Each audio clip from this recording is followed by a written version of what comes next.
Fala, galerinha, tudo bem com vocês? Mais uma semana, vamos continuar hoje, então, estudando a competência 1, conforme vimos na aula anterior, é aquela competência difícil de fechar, afinal de contas, verifica se você demonstra domínio da modalidade escrita formal da língua portuguesa, não é? Então, a competência 1 é aquela que vai verificar, de fato, se você tem conhecimento acerca das regras da gramática normativa e se você é capaz de selecionar bem as palavras na composição do seu texto. E como nós vimos na aula anterior, a competência 1 está dividida em alguns elementos que são observados, como escolha vocabular ou lexical, regras propriamente ditas da gramática, e hoje nós vamos trabalhar com um elemento a competência 1 observa no seu texto, que é a escolha de registro, ok? E aí, certamente, você já estudou na sua aula de língua portuguesa, de gramática, que os registros que você faz da comunicação, os registros que você faz da língua, seja ela que língua for, são registros diferentes a depender do contexto em que nós estamos inseridos, não é isso? Eu não falo da mesma forma em sala de aula com os meus alunos e num bar com amigos, por exemplo. Não é? Eu não falo da mesma forma com minha avó e com meu avô, como falaria, por exemplo, com meu irmão de 11 anos de idade. Por aí se segue. E uma grande diferença também que nós precisamos observar quanto ao uso da língua, e é exatamente isso que a competência vai observar no seu texto, é a diferença que você faz quando você usa a língua oralmente e quando você usa a língua de forma escrita. É óbvio que todos nós somos falantes muito bem articulados, por assim dizer, da língua portuguesa. A gente se comunica em português oralmente sem maiores problemas, sem maiores complicações, a menos que tenhamos algum problema na articulação do som, algum problema ligado ao sistema fonatório, mas, fora isso, nós não temos problemas de comunicação oral, não é? Só que quando nós caímos na necessidade de escrever aquilo que pensamos, algumas dificuldades se impõem. Por quê? Porque é evidente que a fala, a oralidade, ela é muito mais relaxada do que escrita. Para a gente poder falar, a gente pensa menos naquilo que vai falar, muitas vezes, do que quando a gente se depara com um lápis na mão, um papel na nossa frente, para poder escrever. Inevitavelmente, a fala é muito mais espontânea do que escrita.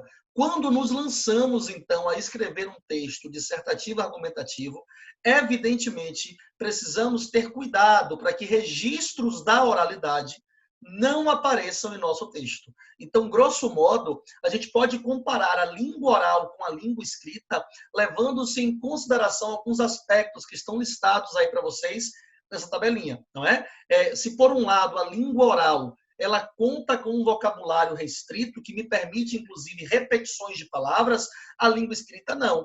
Principalmente a língua escrita formal, que é a do seu texto dissertativo argumentativo. Preciso ampliar o meu vocabulário, preciso incorporar palavras ao meu texto, a fim de evitar repetições de termos que já foram utilizados, beleza?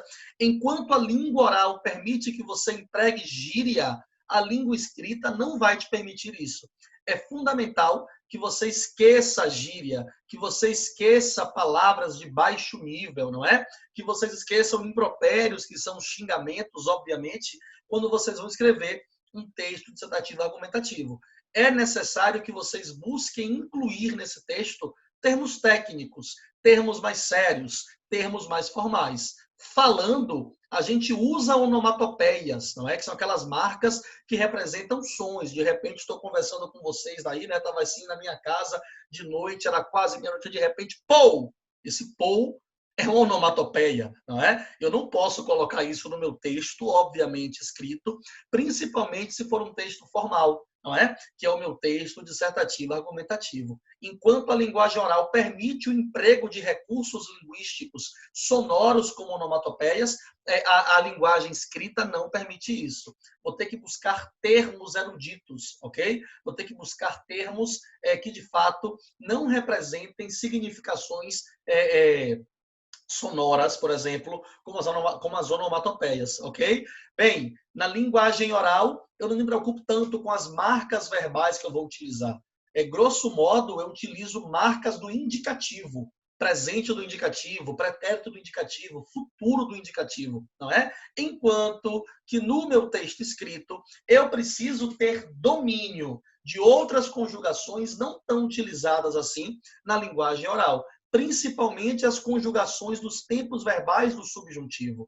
Não é? É importante que eu debruce um olhar atento, então, para a escolha verbal que eu vou fazer na construção do meu texto. Ok? Na linguagem oral, não estou nem aí, muitas vezes, para colocação pronominal. Eu chego para vocês e falo, ó, me ligue hoje à noite, não é? Mesmo eu sabendo que, pela gramática normativa, oração nenhuma pode se iniciar por um pronome átono, como me ligue. Em me ligue nós temos o me, me, que é um pronome átono iniciando a oração. Posso colocar isso na minha linguagem oral, mas não devo transpor isso para a linguagem escrita, beleza? Na linguagem oral, pronomes relativos praticamente são inutilizáveis, cujo ninguém usa na vida real.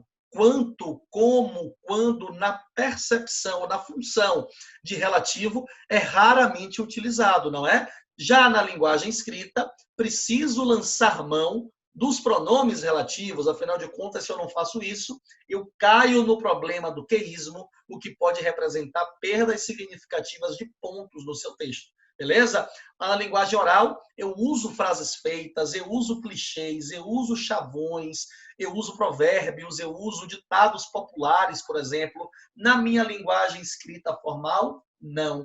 Não posso escrever na minha dissertação argumentativa frases prontas, clichês, provérbios, ditados populares. Isso deve ser evitado ao longo do seu texto, não é? Use de forma criativa as suas palavras para poder construir um texto na base da autoria. Na linguagem oral, eu muitas vezes falo e interrompo a minha frase. As frases se tornam inacabadas. Na linguagem escrita, não. Eu preciso observar, então, a continuidade das ideias, ok? No seu material que vocês têm em mãos aí, existe uma sequência de algumas frases em que o autor falhou na escolha de registro apropriada para poder construir o texto dele. De repente, fez uso de um elemento da linguagem oral, mesmo estando diante de um texto escrito formal, como é a sua dissertação argumentativa, ok? Então vamos lá, acompanhe os exemplos que vocês têm aí, percebam como, sem querer, muitas vezes, nos escapa essa linguagem oralizada. Fazemos o uso equivocado do registro linguístico, ok? Olha o exemplo. É triste perceber como o governo faz vistas grossas para o problema da falta de moradia no Brasil. Qual seria o desvio associado à escolha de registro equivocado nesta frase? Eu dizer que o governo faz vistas grossas, porque fazer vistas grossas é um chavão, é um clichê, é um termo oralizado que se utiliza de forma muito constante. Lá na minha redação, em hipótese alguma, eu vou dizer que o governo faz vistas grossas, ok? Eu preciso garantir no meu texto a afirmação de um modo mais formal.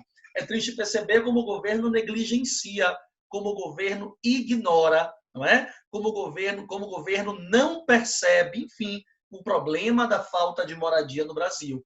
Então, eu não posso dizer no meu texto que o governo faz vistas grossas, nem entre aspas. Tem gente que acha que o uso das aspas resolve qualquer problema no seu texto. Venhamos e convenhamos. Minha gente, é muito mais rica a construção com faz vistas grossas, mesmo entre aspas, ou com o verbo negligenciar, conjugado de forma apropriada, como vocês verificam nesse contexto. É fato que é muito mais rica a construção que o governo negligencia, ao invés de dizer que o governo faz vistas grossas, ok? Então, façam a escolha apropriada do registro. Deixem de lado as marcas de oralidade na construção da sua dissertação argumentativa, beleza? Olha esse exemplo. Definitivamente, não dá para acreditar que ainda hoje há pessoas que encaram a homossexualidade ou a homoafetividade como algo anormal. Qual seria o desvio de registro que nós temos aí? Minimamente, o uso do pra, beleza? Embora eu acredite que exista outra possibilidade para você colocar no lugar de não dá para acreditar. Não é? Esse não dá para acreditar como um todo me soa um pouco oralizado, mas enfim, o grande lance aí é esse equívoco que algumas pessoas cometem por influência da oralidade com a preposição para. Óbvio que você não pode colocar no seu texto que não dá para acreditar que ainda hoje há pessoas que encaram a homoafetividade como algo anormal. O certo, obviamente, definitivamente, não dá para acreditar que ainda hoje há pessoas que encaram a homossexualidade ou a homoafetividade como algo anormal, beleza? Troco pra por para, já que pra é um registro de oralidade. Essa é outra marca muito comum da oralidade, não é? A redução de palavras, a economia linguística é muito comum quando nós falamos em lugar de escrever. Beleza? Galera, além de pra trocado por para, a gente poderia enriquecer muito mais a construção, não dá para acreditar, não é? Eu, por exemplo, se fosse compor esse texto, eu colocaria definitivamente é inacreditável que, é inaceitável que, é inconcebível que, óbvio, isso enriquece muito mais a sua construção textual. Não estou aqui pregando a necessidade de você escolher palavras difíceis, que você de repente nem saiba o significado, em hipótese alguma. Não é? Isso pode comprometer a coerência do texto, se você escolhe uma palavra que você não sabe o significado. Falamos sobre isso na aula anterior, que foi escolha lexical, escolha vocabulário. Usar uma palavra que você não domina o significado pode ter um efeito inesperado, não é? Então, assim, não é trocar por palavras difíceis, é trocar por construções alcançáveis por todos vocês, que trazem um tom de beleza muito maior para o texto. Beleza? E esse exemplo, desde que o mundo é mundo, a corrupção faz parte das civilizações humanas. Qual é o problema dessa construção? O problema é que o mundo sempre foi mundo. Não há possibilidade de o mundo não ser mundo. Então, desde que o mundo é um clichê, não é? A gente usa isso, mais uma vez, na comunicação oral. Desde que o mundo é mundo, não é? Nunca antes na história desse país, como diria o ex-presidente Lula, não é? Nós temos, então, esse registro de oralidade. Muitas vezes são bordões, são pessoas famosas que disseram em algum momento isso e se tornou recorrente na oralidade, na fala das pessoas, na fala dos brasileiros, ok? Não vou dizer que desde que o mundo é mundo, a corrupção faz parte das civilizações humanas, desde os primórdios da humanidade, não é? Desde o início dos tempos, ainda vai, mas desde que o mundo é mundo, não. Porque o mundo sempre foi mundo. O mundo é mundo, minha gente. Então, vamos esquecer essas marcas da oralidade na construção do nosso texto. Beleza?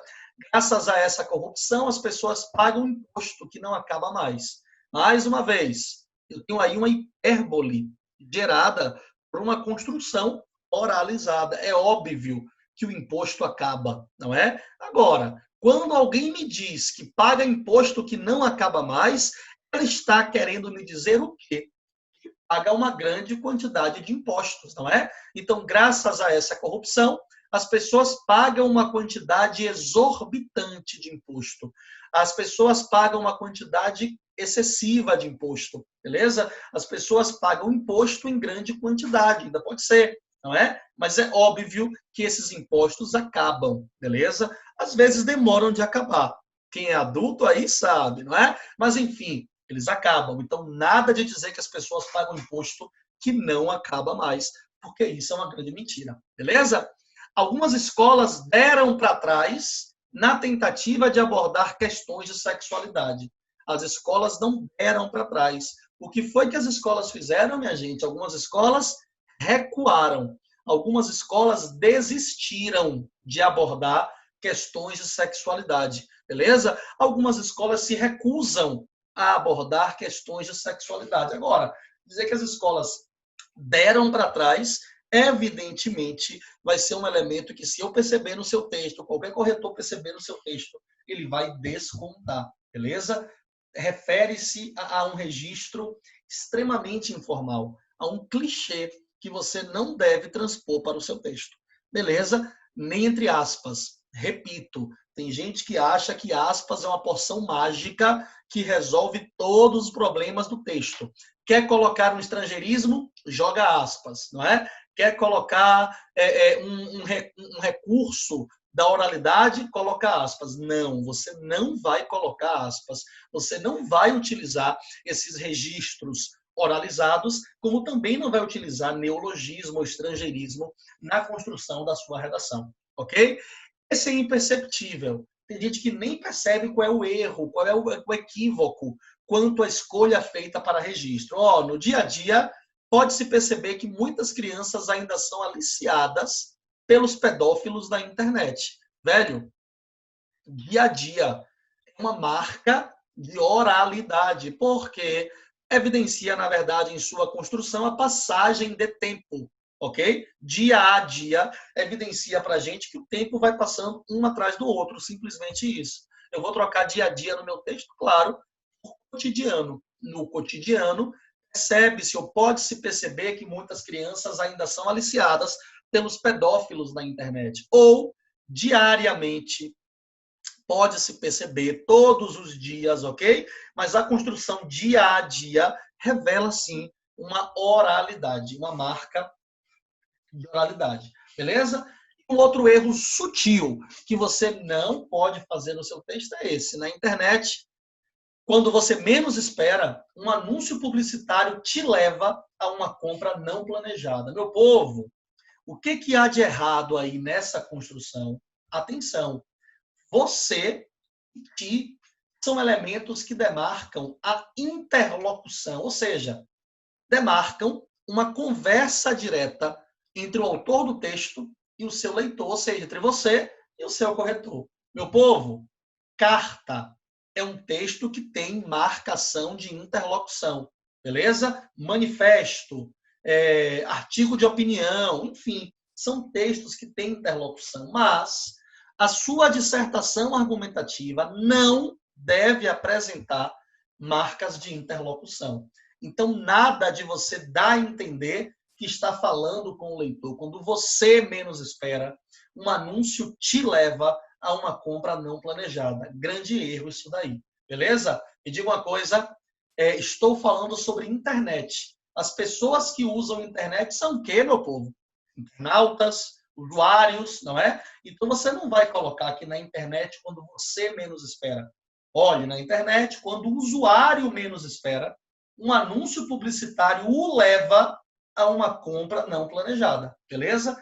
Nunca marcas que revelem uma tentativa de conversa direta com o interlocutor. Quer ver uma outra coisa, um outro elemento que marca a interlocução, que alguns de vocês ainda colocam, e eu, naquela perspectiva de simular o corretor mais severo, não vou aceitar nunca no seu texto? Pergunta. É você colocar pergunta no texto. Por quê, minha gente? Você faz pergunta para quê? Para outra pessoa te responder. Então, pergunta é implicitamente um elemento que demarca a interlocução. Então, não utilize pergunta, não escolha o registro em forma de pergunta na sua dissertação argumentativa, beleza? Por quê? Porque a dissertação argumentativa não permite marcas de interlocução. Beleza, minha gente? Então, esses foram alguns exemplos de escolha de registro para que vocês pudessem entender.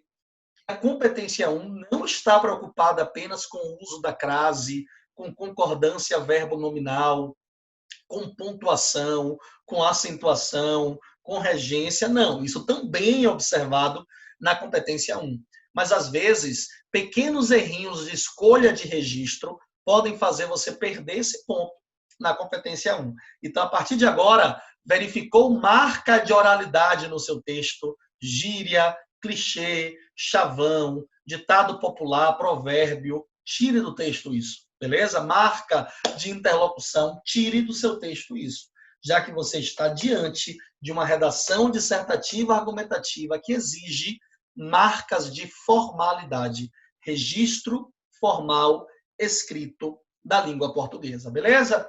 Semana que vem continuamos, então, com mais algumas observações ligadas a esta bendita competência 1. Tchau, tchau, até a próxima aula.